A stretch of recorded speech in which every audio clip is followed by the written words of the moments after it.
Olá, bom dia. Uma notícia de frente desta sexta-feira, dia 18, está no ar.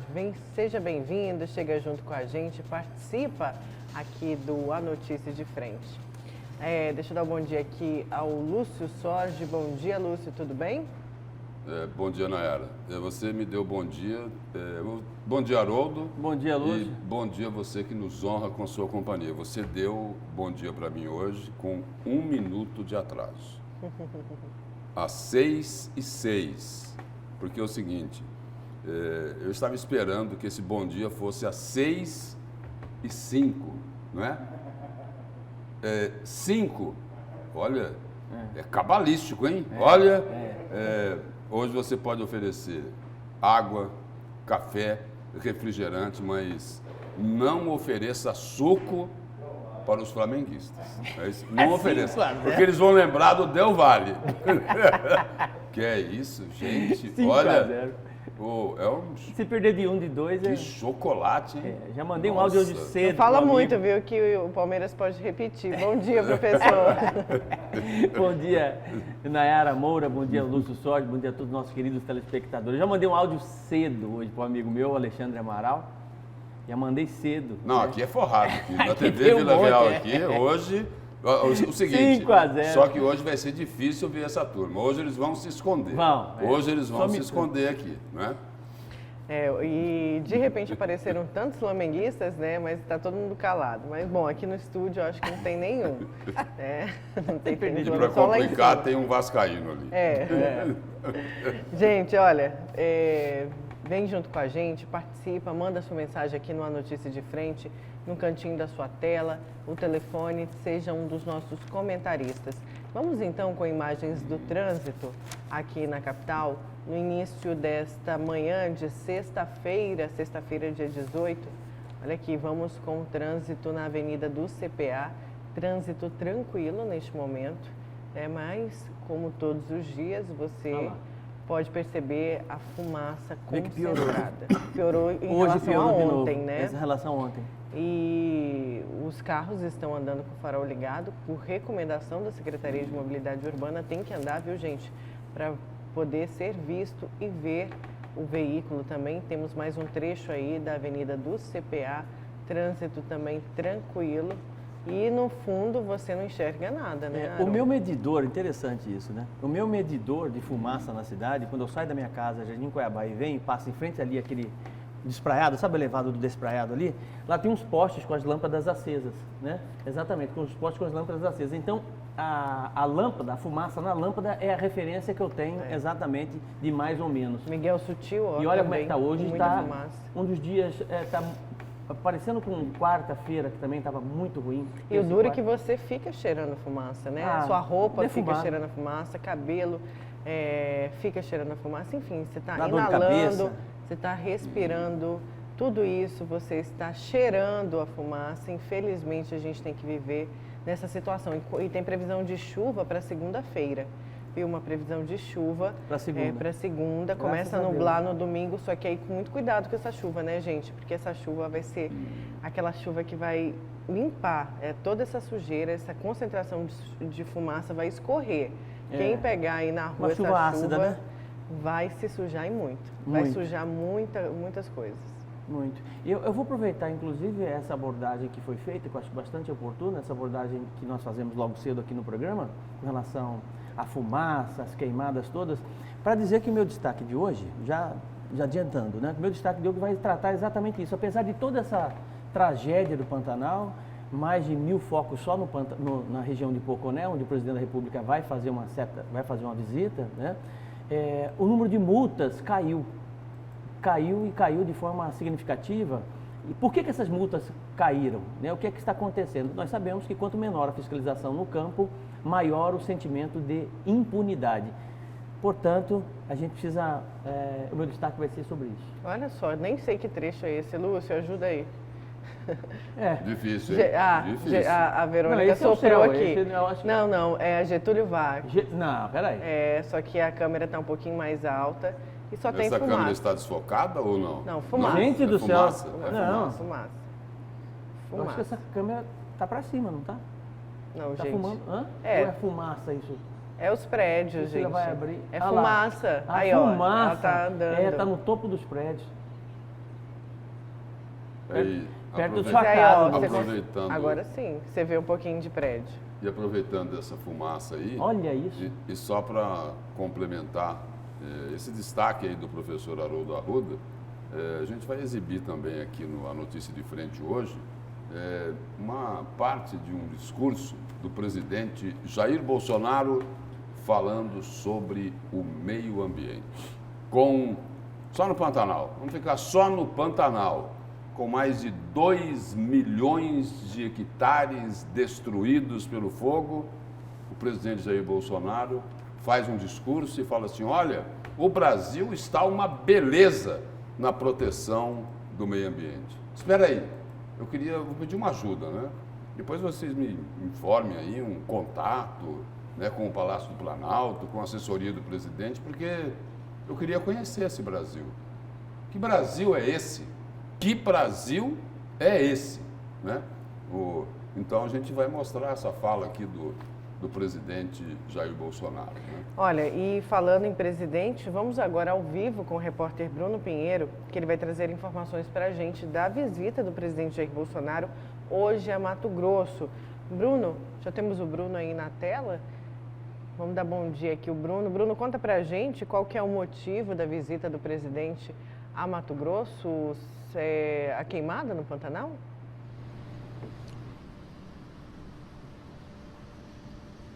Exatamente, Nayara, Lúcio e Haroldo, muito bom dia. A queimada também é um dos motivos de Jair Messias Bolsonaro vir com a comitiva aqui em Mato Grosso. Na verdade, ele chega hoje pela manhã, 7h30 da manhã, mas no aeroporto de Sinop, norte do estado, como está confirmado. A comitiva envolve cerca de 150 seguranças, entre ele está também o ministro da Infraestrutura e também Abastecimento, e também deve acompanhar outros ministros nesta visita ao norte do estado. Hoje ele vai acompanhar uma inauguração de uma usina de etanol, usina de milho, na verdade, lá em Sinop, a capital do Nortão. Após essa inauguração, ele segue até Sorriso, cerca de 80 quilômetros de carro mesmo. Lá, ele e o ministro da Infraestrutura vão assinar um compromisso de uma reforma, de, na verdade, refazer alguns serviços no aeroporto, né? A infraestrutura do aeroporto de Sorriso, que recentemente voltou a receber voos direto a São Paulo, capital. Então, é mais um avanço na região norte do estado. Em Sorriso mesmo, ele vai acabar uma reunião com região de zona rural no município de Nova Ubiratã. Ele deve se reunir com vários empresários e do ramo do agronegócio. Logo depois, ele tem um almoço fechado, que não foi divulgado o local, mas que também será uma região de zona rural. Após esse compromisso em Sorriso, retornam para Sinop em um avião da Força Aérea Brasileira, que ele deve viajar, mas essa ida até Sorriso, no interior ali, será feita de carro mesmo. Agora, amanhã, existe uma agenda aqui na capital do estado. Segundo essa informação que nós recebemos do roteiro, que Jair Messias Bolsonaro deve sair aqui de Cuiabá por volta de 7 da manhã até o Pantanal Mato-Grossense. Isso deve acontecer às 7 da manhã, cerca de meio-dia e meio, será aí, né? O almoço de Jair Bolsonaro, logo depois, 2 da tarde, um sobrevoo de helicóptero sobre a região mais afetada no Pantanal Mato-Grossense. E às 6 da tarde ele deve retornar aqui à capital Cuiabá. Essa viagem até o Pantanal vai acontecer de carro também e ele só vai usar uma aeronave lá dentro do Pantanal. Então, ida e volta será feita de carro. Toda essa viagem, cerca de 100 quilômetros, é a informação que nós já confirmamos. É possível que tenha alguma alteração, mas nós não temos essa informação ainda. Então, uma sexta-feira bastante movimentada. A equipe do governo chegou bem no início da semana em Sorriso. Todo um aparato de segurança, inclusive o Ciopaer está reforçando toda a segurança já no aeroporto municipal de Sorriso, capital do agronegócio. Nayara. Obrigada, viu, Bruno, pelas suas informações. Até daqui a pouco a gente volta com o Bruno com mais destaques aqui no A Notícia de Frente. Como você já adiantou, né? Esse é o seu comentário de hoje. Exatamente. O meu comentário é exatamente esse aí, né? Com relação às queimadas, com relação às multas que caíram bastante tanto no Mato Grosso do Sul como no Mato Grosso, né? Enfim, e a ação, inclusive, de tentativa por parte do governo federal com relação a essas queimadas. Quando o Lúcio coloca assim, mas claro que ele foi infeliz nessa declaração, apesar de você ter uma situação trágica, inclusive nós noticiamos aqui de forma incisiva, essas queimadas, que é uma vitrine ruim para o mundo todo, né? Mas o governo federal, Lúcio, fez a sua parte. Em julho... O Ibama está fazendo a parte dele? O Ibama perdeu muito agente, né? Vem perdendo muita gente de fiscalização por muitos anos. Esse é um dos E por dos falta problemas, de compromisso do governo federal Mas com a preservação do meio ambiente. Não, peraí, o governo federal fez o papel dele. A diminuição das multas que você coloca não é culpa apenas das secretarias do meio ambiente. O governo federal tem o poder, aliás, tem mais poder do que os estados, inclusive, de tomar uma providência com o meio ambiente. Tomou nada. Lúcio, professor, tem só uma fala. Mas como que tomou? Espera aí, só vou dar um exemplo que não tomou. A gente assistiu lá o ministro do meio ambiente, o senhor Ricardo, Salles. Ricardo Salles, falando, olha, vamos aproveitar a pandemia do coronavírus para passar a boiada, enquanto a imprensa está distraída, Focada, né? com o Covid-19. Espera aí. Ué, isso é postura de um ministro do meio ambiente? Não é postura de ministro do meio ambiente coisíssima nenhuma. Ele queria reduzir os recursos para proteger o meio ambiente. Então é o seguinte, e o detalhe aí, por exemplo, a postura do governo federal é tão ruim, mas tão ruim em relação ao meio ambiente, que os grandes empresários, os grandes exportadores ficam preocupados, né? Ficam preocupados de sofrer retaliação dos exportadores, do mercado comum europeu. Então é o seguinte, o governo precisa olhar com mais atenção para essa questão do meio ambiente. Olha, eu já elogiei aqui o presidente Bolsonaro pelo combate intransigente à corrupção, já elogiei aqui o presidente Bolsonaro pelo auxílio emergencial, porque senão a situação do país seria terrível, né? Agora é o seguinte, a gente não pode concordar com essa postura do governo federal. O Pantanal queimando, virando cinza, animais morrendo, né? A vegetação sendo destruída, e aí ele vai para a televisão e fala, olha, o Brasil é um exemplo de preservação do meio ambiente. Exatamente. Nesse ponto ele erra. Onde que eu quero mostrar para você que você está equivocado? O governo federal, ele agiu de forma correta, Lúcio, lá atrás, final do mês de junho, começo do mês de julho, o decreto governamental 10.424 da Secretaria do Ministério do Meio Ambiente, sob o comando do Rogério Salles, diz o seguinte, olha, está completamente, expressamente proibido queimada nos próximos 120 dias no país. Pois é. Amazônia Legal e Pantanal, principalmente as nossas florestas. Então, o governo federal, ele fez o que era para fazer. Ele fez. Quem não fez a tarefa de casa, que deveria ter feito, são os governos estaduais. Porque não ajudaram, porque o governo federal baixou um decreto, olha, é proibido fazer isso. Mas aí não vai ajudar os estados? Não vai contribuir com os estados? Vieram agora o ministro ali, o ministro que esteve aqui essa semana, o Rogério Marinho.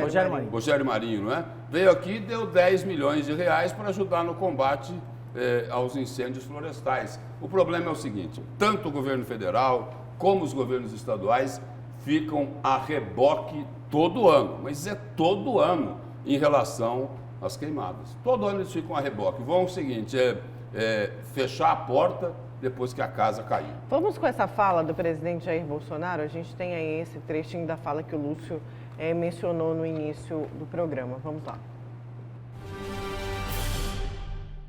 Um país, para se movimentar, ele precisa de energia. E o Brasil é um país que tem a quase totalidade, grande parte da sua matriz energética a de fontes renováveis. Nós temos aqui usinas hidrelétricas, energia eólica energia solar, biomassa, entre tantas outras. O Brasil é o país que mais preserva o meio ambiente. E alguns não entendem como, né? É o país que mais sofre ataques vindo de fora no tocante ao seu meio ambiente. O Brasil está de parabéns da maneira como preserva esse seu meio ambiente. Eu gostaria, terminou a fala do presidente? Terminou. Eu gostaria o seguinte, de repente, né, por exemplo, ficaria até interessante, não é? Nessa frase que ele disse aí, o Brasil é o país que mais preserva o meio ambiente. A gente colocar as imagens aqui das queimadas no Pantanal, aquelas imagens que são deprimentes, né? Vergonhosas, né? Foi incêndio criminoso? Estão dizendo, diz que vão investigar se foi, né? Mas esse do Sesc Pantanal foi criminoso, inclusive o próprio governo disse. Governo estadual, né? A maioria, né? Monitorado via satélite, né? Criminoso. Esse do Sesc Pantanal. Só que aí vem outra pergunta, aí vem agora para âmbito estadual. Cadê as multas? Não vai multar, não vai doer no bolso, não vão pagar. E aí a gente lembra de outros danos ambientais que se repetem todos os anos aqui, Lúcio. Telespires, por exemplo. Até hoje não teve punição. E aí o questionamento né? E aí o questionamento que eu faço na área, professor Haroldo, é que o seguinte, é que a posição que os governos transmitem, seja governo estadual, seja governo federal, acaba estimulando quem comete crime ambiental. Acaba estimulando. Quer dizer, quando o cidadão, né, aquele que, não só o que coloca fogo, né, mas aquele que desmata de forma ilegal, ele fica, vamos dizer assim, relativamente tranquilo quando vê o ministro do Meio Ambiente falar, olha, vamos passar a boiada aí, gente, vamos passar a boiada, né? Então é o seguinte, a pessoa imagina o seguinte, bom, se o governo está agindo dessa forma, é porque ele não vai me acionar, ele não vai me enquadrar. Quer dizer, é um mau exemplo, né? É um mau exemplo. O meu destaque vai flutuar exatamente nesse ponto. Quais são os fatores?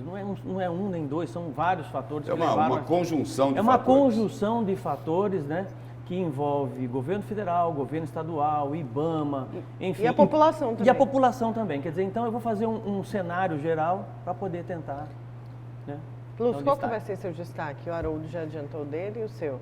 Meu destaque é o seguinte, é que a gente precisa fazer alguma coisa para tentar impedir que coloquem fogo na cidadania. Bom, terminaram as convenções, né? Os candidatos já foram escolhidos, né? Só falta terminar aí aquelas composições, né? E o Grupo Gazeta, nesse período eleitoral, durante essas eleições aqui, vai fazer uma prestação de serviço aí em relação à cidadania, alertando o eleitor, cuidado com aquele que vem pedir o seu voto. Preste atenção em quem você vai votar, porque depois não adianta ficar pelos cantos, ir lá na mídia social, né? No Facebook, no Instagram, não é isso? Reclamando, fulano não presta, fulano é isso, fulano é aquilo. Então, preste atenção. Tem gente aí que pisou na bola, que merece ser votado. Tem vereador aí que, olha, fez as maiores barbaridades. Você vai reconduzir essa pessoa? Vocês vão reconduzir essa pessoa lá para a Câmara, no caso aqui vamos falar de Cuiabá, para a Câmara Municipal de Cuiabá, carimbada como Casa dos Horrores? Então, o meu destaque é em cima disso, para chamar a atenção do eleitor, para quem ele não deve votar. E o seguinte, mais ainda, olha, você tem que fazer uma campanha, a sua família, com os seus amigos, as pessoas das suas relações, né? Você tem que exercer o seu papel de cidadão para evitar que, vou usar o nome correto, para que canalhas voltem a ocupar esses cargos. Não voltem, né? Não voltem, não voltem. Eu ia falar com... Não voltem. Não voltem, né? Bom, vamos então seguir aqui com a notícia de frente. Vamos falar das eleições 2020. Os partidos políticos têm até o dia 26 para enviarem toda a documentação sobre os candidatos ao pleito deste ano, inclusive o número e as fotos das candidaturas que vão constar na urna eletrônica. Confira na reportagem. Após a realização das convenções, cada partido político que lançou ou apoia a candidatura tem que enviar à Justiça Eleitoral pela internet o DRAP, demonstrativo de regularidade dos atos partidários. Nesse documento, o partido ou os partidos que resolveram fazer a coligação, ele tem que encaminhar todas as informações que a lei exige, como componente, se tem delegado, quem vai ser o representante no caso de ser coligado, dados para intimação, dados do cargo, dados do candidato, propriamente dito como não quantos vão ser, e todos aqueles atos que foram deliberados na ata de convenção do partido também. Após as convenções, cada partido tem também que mandar pela internet à Justiça Eleitoral o RRC, Requerimento de Registro de Candidatura de todos os candidatos, incluindo os dados que vão constar na urna eletrônica no dia da eleição. No caso do candidato, nós temos uma documentação, além dos dados pessoais, dados de endereço, telefone, meio de intimação, eles têm que colacionar os documentos que se exigem também na legislação, as certidões, para verificar se tem processo que vai acabar culminando contra si, né, um processo de certidão positiva, para cargo público, enfim, as certidões, a prova de alfabetização, ele tem que comprovar também a desincompatibilização, se ele faz parte daquela gama de pessoas que teriam que se descompatibilizar nos prazos ajuizados e lei, e também a foto que vai para a urna. E tudo isso já escrito e demonstrado também dentro desse pedido, né? Se todos os documentos exigidos no DRAP e no RRC estiverem corretos, a Justiça Eleitoral já solicita à Receita Federal um CNPJ, Cadastro Nacional de Pessoa Jurídica, para os partidos políticos e os candidatos poderem arrecadar financiamento eleitoral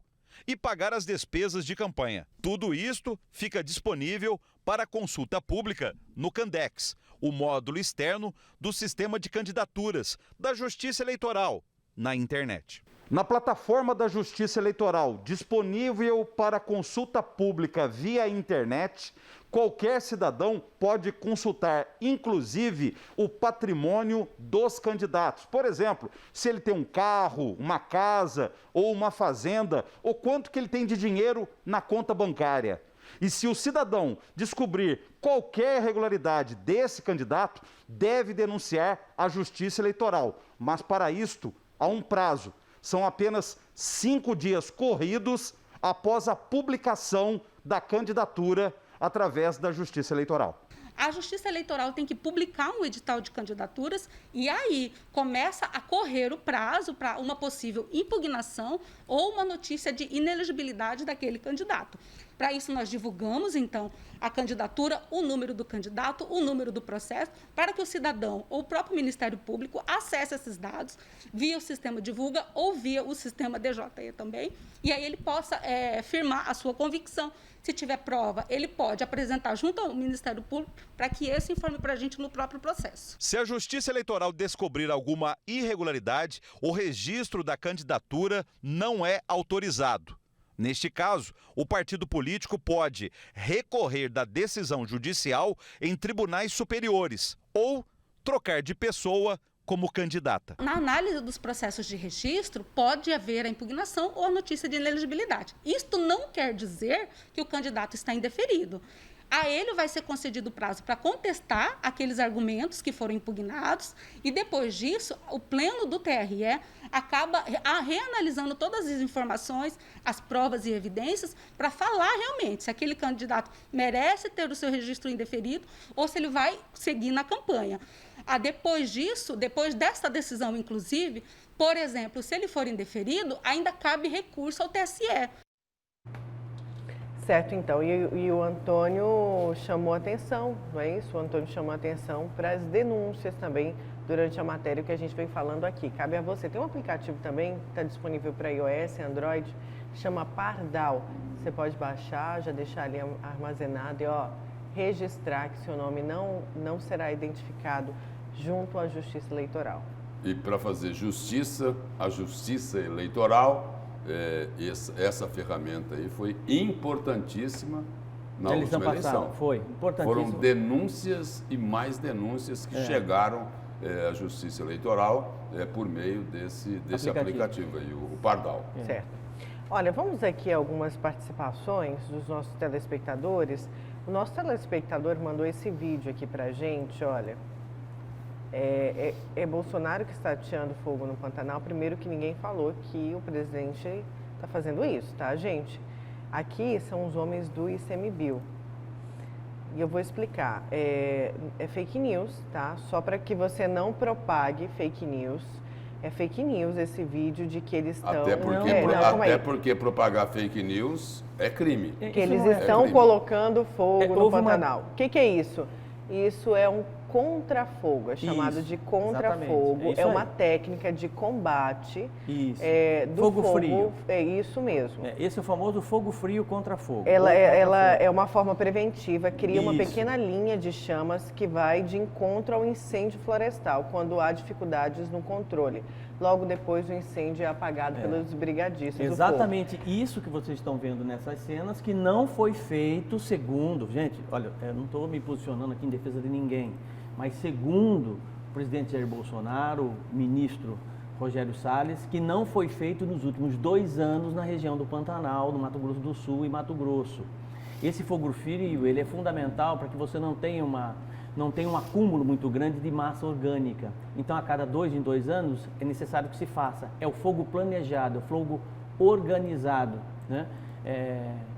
Não foi feito isso. Enfim, no meu comentário de destaque geral, eu vou fazer essa abordagem. Aí também. Tem um outro telespectador falando o seguinte: Lúcio precisa interpretar a frase do presidente num todo, pois ele estava falando em relação às energias renováveis. É o Josué, do centro de Cuiabá. Josué, me permita, mas em parte, eu vou discordar de você. O presidente é o seguinte, ele usou o exemplo lá, né, das usinas hidrelétricas, da energia eólica, não é? Utilizou este exemplo para dizer o seguinte, ele usou um caso específico, né, no caso aí da geração de energia limpa, né, para dizer o seguinte, que olha, o Brasil é um exemplo de preservação ambiental. Tudo bem, eu concordo lá na parte da energia. Maior parte da geração da nossa energia é de forma limpa, protegendo os recursos naturais. E isso não foi esse governo que fez também, não. Isso já vem há muito tempo e também não dependeu de governo nenhum. Foi o setor empresarial que entendeu, né, que essa seria a melhor forma, né? Então é o seguinte, mas o que o presidente colocou, ele saiu de um caso específico e foi para o macro, para dizer assim, olha, o Brasil é um exemplo de preservação ambiental. E não é, porque não são apenas as queimadas, tem também o desmatamento, que andou cavalgando numa velocidade rápida Lúcio, nesse ano. Lúcio, é só você comparar, é uma afirmação muito pesada e não cabe por quê? Quando você pega, por exemplo, os países que são referência mesmo há anos, reconhecidos como referência, modelo em preservação ambiental, como Suécia, Finlândia, Noruega, se você comparar, você vai ver que o Brasil tem esforços nesse sentido, mas não chega nem perto. Não chega nem perto de uma Suécia, de uma Finlândia, de uma Noruega. É isso que o Lúcio está dizendo e é essa tentativa de mostrar que realmente aí houve um certo excesso, um certo exagero por parte do presidente da República, Jair Bolsonaro. Certo, vamos então para o intervalo. Na volta tem mais a notícia de frente. Fica aqui com a gente, gente.